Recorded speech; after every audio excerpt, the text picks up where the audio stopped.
The investigation running against you was never really about finding the truth. It was about finding anything at all, and when you sit with that, really sit with it, it reframes everything you've been living through. Because you've been living through it like a verdict. Like something you had to defend yourself against. A season to endure until it finally passed, but underneath all of it, something else was happening. Strip away the corporate gossip for a moment. Strip away the administrative dread. The tense phone calls, the way your stomach tightened every time a message came from an address you'd learned to fear. Underneath all that noise, something was running with a structure, a purpose, and that purpose had nothing to do with the people who thought they were in charge of it. There's an old name for what you've been through. In the metaphysical traditions that have tracked these things far longer than any institution you could name, it's called the celestial investigation. Some traditions call it the divine crucible of scrutiny. Others simply call it the heavenly audit. The names vary, the mechanics don't.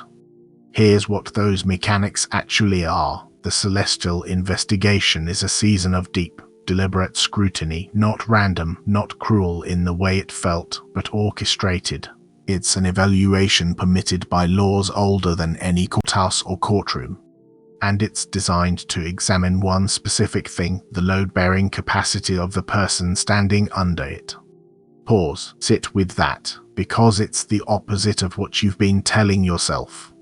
You've been telling yourself the scrutiny was punishment. That it meant you'd done something wrong, that if you'd only been quieter, more careful, more invisible, none of this would have come for you.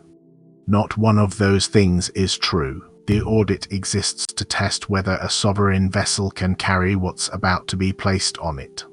It isn't sent to the weak.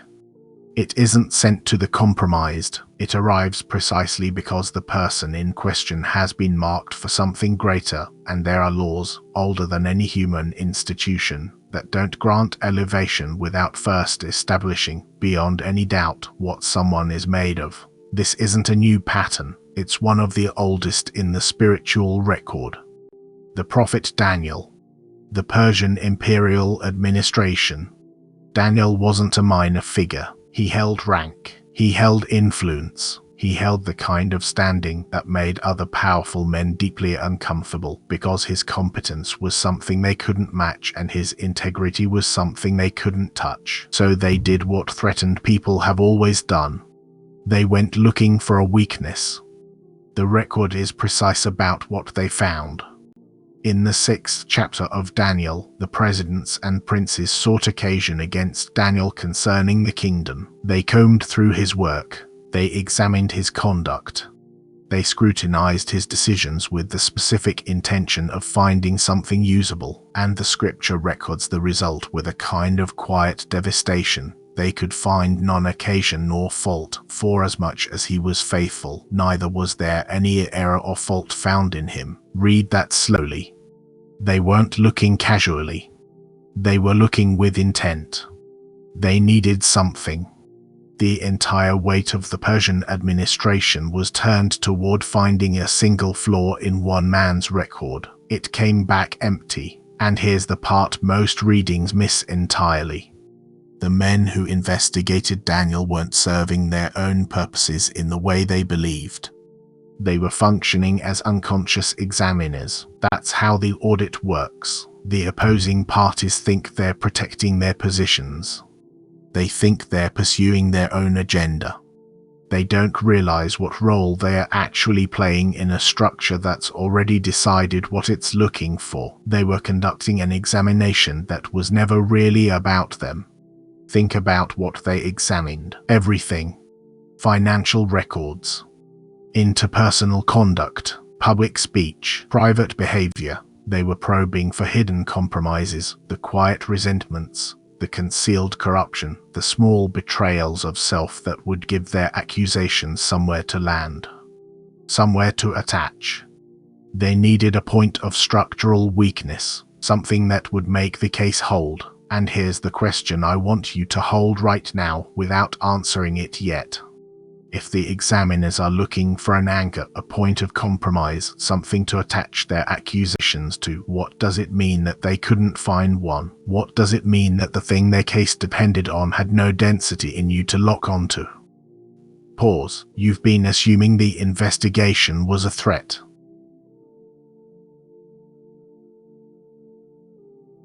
You've been living inside the fear of what they might uncover. But the audit was never structured the way you assumed. The scrutiny, the digging, the surveillance, the defamation, the pressure, all of it was serving a function the examiners didn't understand. It was serving as proof, conclusive proof, presented before something that outranks any human institution, that the vessel under examination doesn't break under pressure. The fabricated narratives collapse because they find nothing inside you to anchor to. The surveillance produces nothing usable because there's nothing to find. The institutional friction dissolves because it was only ever as real as the weakness it needed to survive. This doesn't end with a settlement. It doesn't end with a bargain or a quiet deal made in a hallway somewhere. It ends with a declaration, a formal one, that your record is completely clear. That's the celestial clearance certificate. That's what the scrutiny was building toward while you thought it was trying to bury you. No fault found. Charges dissolving. A vessel tested under everything and proven. So strip away the dread one more time. Look at what actually happened. They went looking for something they could use. They turned over every part of your life, your records, your communications, your history, searching for a crack, a fault line, anything. And what they found, after all of that effort, was the same thing that was always there, nothing. Pause. So what do you think happens inside an investigation when the examiners come back empty-handed? What does any court do with a vessel that has passed through the hardest test it could be given? The answer is already in motion. And it doesn't look like anything you've been preparing yourself for, because what follows an investigation isn't the quiet closing of a file. What follows is a ruling, and the ruling doesn't come from the same level that opened the case. There's a principle in legal philosophy older than most of the institutions that have been examining you. A higher law overrides the lower law. No board, no panel, no committee, no magistrate holds the authority to enforce something that directly contradicts a mandate from a court above it. The jurisdiction that opened this investigation is not the jurisdiction that closes it. When the higher court has ruled, the lower court can't hold a line that contradicts it. You've been told the investigation is the final word, that the people searching your records, your history, your name, represent the highest authority over your life. That if they find nothing, that's a relief. And if they find something, that's your verdict. That way of thinking assumes the lower court is the only court. It assumes there's nothing above the one examining you. That assumption is about to give way. The sequence follows a clear pattern. The first stage is what you've already lived through. Manufactured charges, assembled to find some basis for containment. Bureaucratic friction designed not to resolve anything, but to exhaust you into compromise. That's the first stage. It's the only stage the opposition believes exists. The second stage is where the structure shifts. When the lower court completes its case and submits its findings, the file doesn't disappear into a drawer. It moves upward.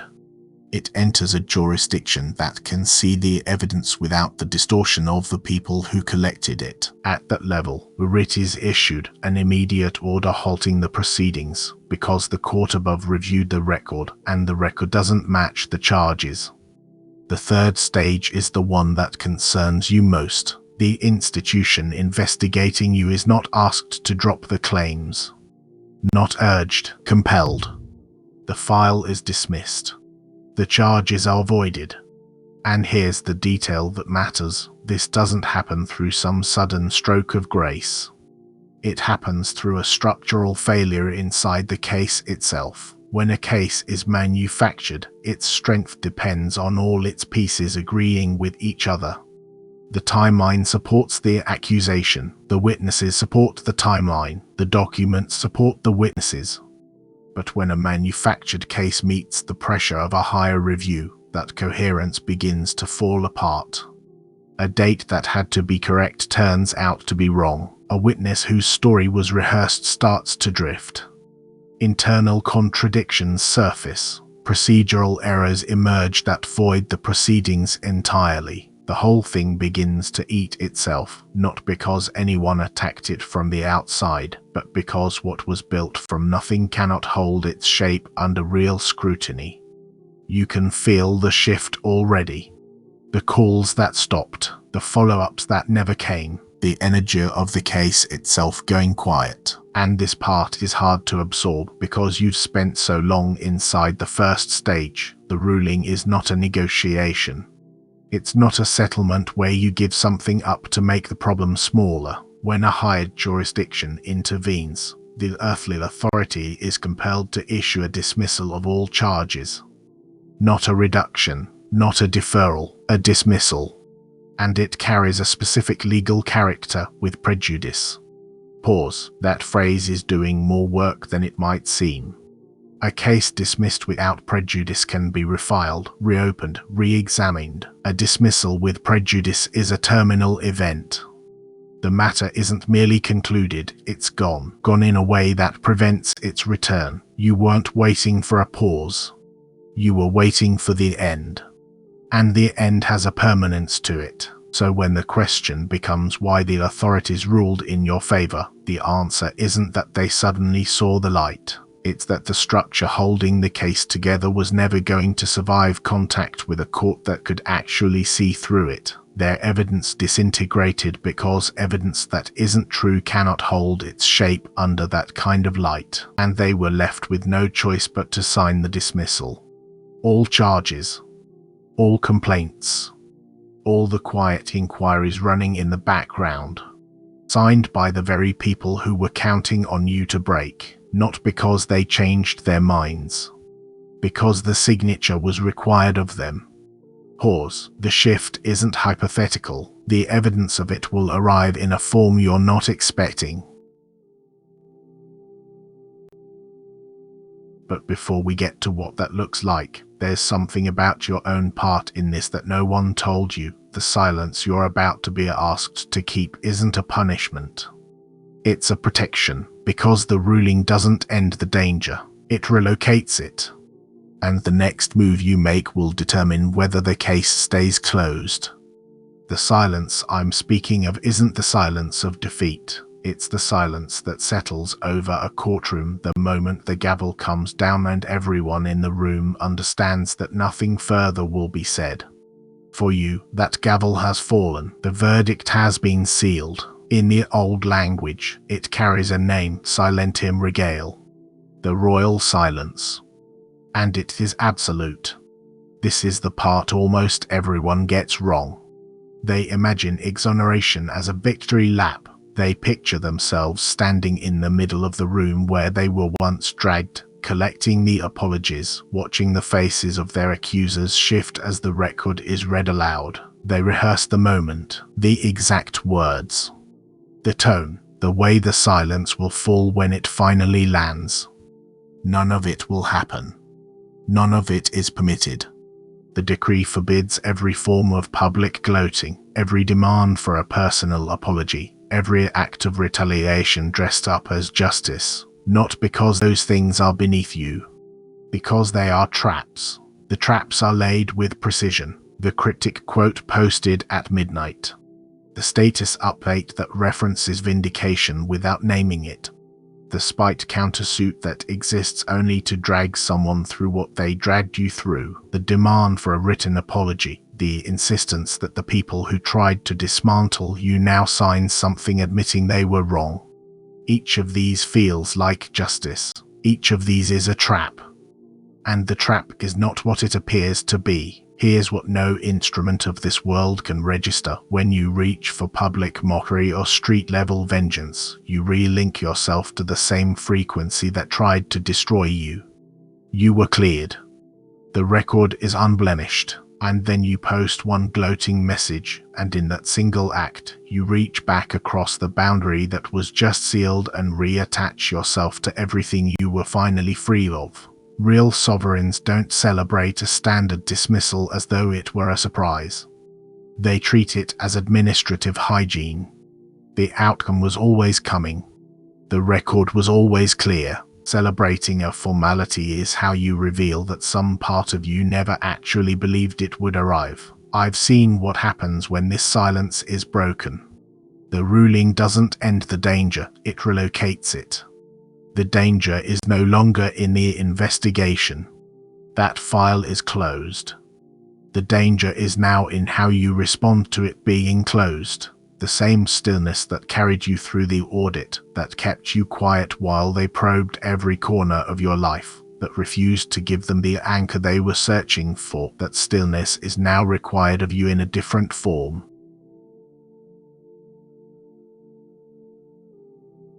The scrutiny is over. The temptation has taken its place. The decree has 3 operational rules.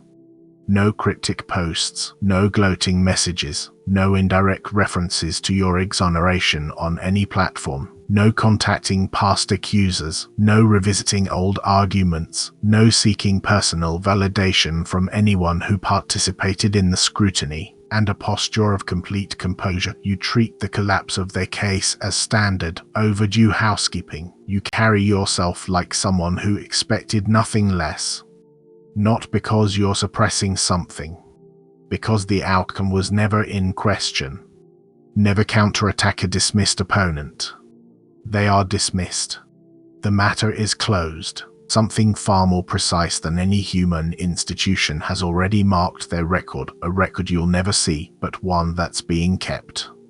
Your part is finished. What comes next is not action. It's reception. Pause. When that file closed, something else opened. Not gradually. Not after a waiting period. Automatically. Every cycle of suppressed momentum, every withheld payment, every season that was taken from you, each one generated a corresponding balance in a ledger you never had access to. Every single one, not some of them. Every one. There is an account with your name on it. It has been accumulating the entire time you sat through the scrutiny. Think of it like an endowment compounding in the dark. You paid into it with every closed door, every delayed decision, everything that was held back, and the interest has been accruing at a rate you were never told about. Restitution is not charity. That word has no place here. It's structural back pay delivered with compounded interest, money you already earned. Resources that were frozen during the audit, delayed payments, contested settlements, withheld accounts, they've been ordered released. The same checkpoints that stalled them for years are now processing them the way a clerk clears a queue of expired forms. Not eventually. Rapidly. Here's the part that's stranger. The environments that tried to contain you are the ones now required to elevate you. They attempted to hold you in a smaller space, so the ledger requires them to offer you a larger one. Elevated titles. Expanded territory. Autonomous control. All of it is repayment. They don't offer it because they've finally recognized your worth. They offer it because the balance demands it, and they have no authority to refuse. The public narrative that was built against you is replaced, not by argument, not by defense, but by visible results. Work that speaks so clearly that the old accusations start to describe a person who no longer exists in the record. You receive all of this in silence. Incoming opportunities, restored authority, overdue recognition, you accept them as standard, long-delayed settlements, not as miracles, not as vindication you earned through suffering, as payments that were always owed, arriving at the correct address. And here's what the silence protects. The temptation to narrate, to explain what you endured, to make people understand what was done to you. That is the hand reaching back. The restitution doesn't need your commentary to complete itself. It needs your stillness to arrive intact. Pause. The question that remains is whether you've built something that can hold what's already in transit. And the seal. When the ruling is pressed into the physical grid, when the case is closed and the higher court's signature dries on the record, the vessel receives its final lock, the seal of exoneration. Its single purpose is to ensure that what has been resolved cannot reverberate into future cycles. The investigation is over. The decree is issued. The restitution is in transit. And the seal confirms that none of it can be reopened. You'll know it's been pressed into place because your body tells you first. The first sign is physical, a sudden, deep sense of weightlessness in the gut, in the solar plexus. Not the absence of pain, not relief the way you've understood relief before. A lightness where there has been density for so long you forgot the density was there. The jaw unclenches. The face softens on its own, that band of muscle running from the base of your skull across your shoulders, the one that's been braced for years, it simply lets go. The nervous system drops the weight of chronic defense. You don't decide to relax. The relaxation arrives on its own. Have you felt it yet? That specific drop in the chest that has no explanation? The second sign is in your environment, an immediate, absolute stillness. Hostile messages stop arriving. Legal notices stop appearing. The calls that used to tighten your stomach before you even answered, they stop coming. The low hum of administrative threat that's lived at the edge of your awareness for years goes quiet. Not gradually. Absolutely. The apparatus simply disbands. And then there's the third sign. The one you'll catch whether you're looking for it or not. In the 48 to 72 hours following the ruling, you'll keep encountering the same sequences. 777. The seal of completed testing, of spiritual perfection, of full exoneration before a court that does not make errors. And 888. The seal of material justice, accounts rebalanced, sovereign restitution incoming. You'll see them on receipts, on clocks, in totals that should have landed somewhere else but keep resolving into the same two figures.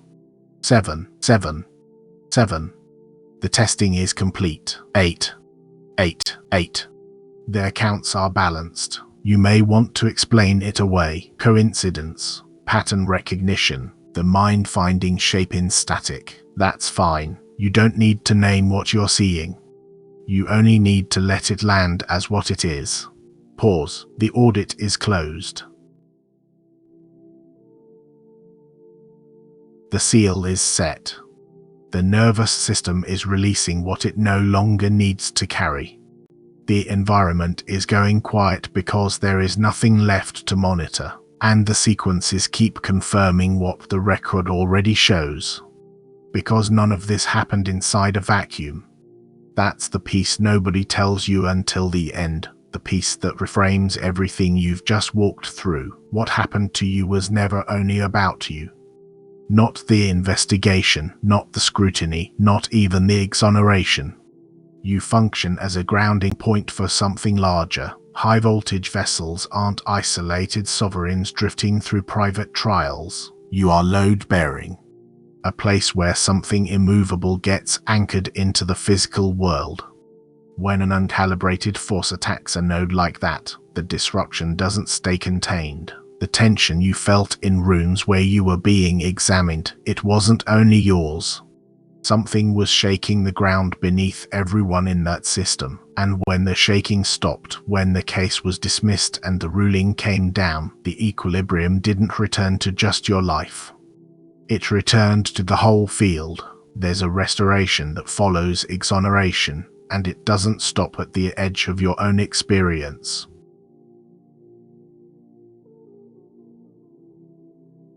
Once the manufactured case collapses under the weight of its own emptiness, that collapse sends a signal through the surrounding structure. Not a vindictive wave, not a punishment. A signal. Clear and legible. Bad faith attacks against an unblemished vessel do not survive contact with the higher court. People in that environment feel it. Most of them can't name it, the words aren't available to them, but something shifts in how they move. The ones who were watching to see if you'd break, they recalibrate. The ones who were considering trying something similar, they reconsider. The signal does the work that no confrontation, no public statement, no victory lap ever could have done. It discourages future attacks without you lifting a finger. That's not strategy. That's just how it works. And what's been pressed into the grid is permanent. Once a vessel has been tested at the highest level and exonerated by the court that doesn't reverse its verdicts, it carries a permanent marker. Not temporary, not conditional. Permanent. What that means in practice, future attempts at sabotage fail before they begin. They don't get far enough to wound you. They can't get past the seal. Every new accusation, every recycled version of the old narrative, every attempt to drag you back into a fight, it hits that seal and stops. The investigation isn't just closed, it's sealed in a way that makes reopening it structurally impossible. Not because your enemies have become kind. Because the mechanism that allowed their attacks to gain traction has been permanently disabled. Pause. So the question becomes what you do with what's been returned to you. You move forward with an unblemished record. Everything the investigation tried to stain has been cleared by the ruling. The authority that was questioned, the credibility that was attacked, the standing that was undermined, it's been returned in full. What was quarantined is now released. What was frozen is now liquid. What was withheld is now in your hands. Not as a reward for surviving, as a settlement for what was taken. And the past cannot reach you anymore, not as a threat, not as interference, not as a shadow that follows you into what you're building. It has been severed from your timeline, legally, completely, for good. Let me be plain now, because this is what the whole thing hinges on. The opposition was never the real point. They were the instrument. They went through your financial records, your relationships, your public words, looking for hidden fractures. What they found instead was a record so clean it became its own indictment of the process used against you. Pause. That kind of scrutiny, as brutal as it was, became its own form of proof. The foundation held not because it was defended in the moment, but because it had been built that way long before any of this began. You gave them nothing to work with. And that is exactly why they couldn't take anything. When you came through that with your integrity intact, something shifted at a level that human institutions don't govern, what I'd call the law of superior jurisdiction. There's an old legal principle, lex superior derogat lege inferiori. The corporate tribunals, the smear campaigns, the informal pressure, they were overruled. A writ was issued, the case was dismissed. With prejudice. And once a dismissal carries that designation, the opposition holds no remaining instrument, no mechanism, no venue, no procedural path through which to resume what has already been permanently concluded. That is what just happened to you. Pause. That quiet you've been feeling, that strange, unfamiliar stillness, that's what closure actually feels like. Not loud, not triumphant. Just still. I think a lot of people in your position have been waiting for someone to look them in the eye and say it's done, really done. So here it is. It's over. Pause. That quiet you've been feeling, that strange, unfamiliar stillness, that's what closure actually feels like. Not loud. Not triumphant. Just still. I think a lot of people in your position have been waiting for someone to look them in the eye and say it's done. Really done. So here it is. It's over.